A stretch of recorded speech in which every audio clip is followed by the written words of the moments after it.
Mjaft gënjeshtra dhe padrejtësi, liri për të pafajshmit. Këto ishin pankartat nga tubimi protestues në Koçan. Disa nga të pranishmit theksuan se ka persona në paraburgim që nuk janë përgjegjës të drejt për tragjedinë dhe kërkuan që ata të lirohen. Në mënyrë të veçantë u kërkua liri për rojet e sigurisë së diskotekës që sipas të pranishmëve shpëtuan jetë. Fajin kryesor ja hedhin pronarit të diskotekës Puls. Ние сметаме дека треба да одговарат виновните, не сме овде за да не одговара никој од притворените се.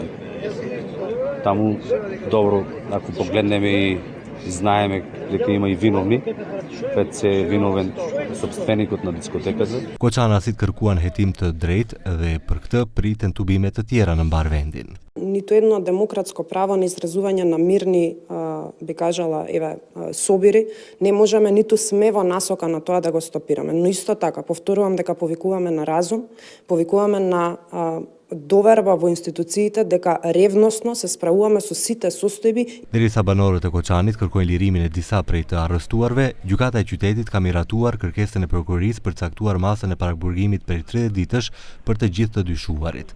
Në mesin e tyre janë ish ministri Kreshnik Bekteshi, ish drejtori i Inspektoratit të Tregut Goran Trajkovski dhe ish drejtori i Drejtorisë për Mbrojtje dhe Shpëtim Bekim Aksuti.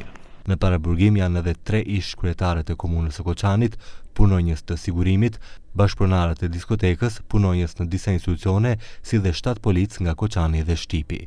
Gjithsej 34 persona janë të dyshuar, por 3 nuk janë në paraburgim për shkak të gjendjes shëndetësore.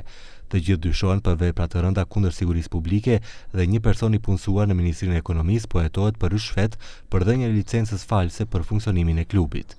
Prokuria, por edhe policia, theksuan se kjo është vetëm faza e parë e hetimeve dhe presin që lista e të dyshuarve të zgjerohet.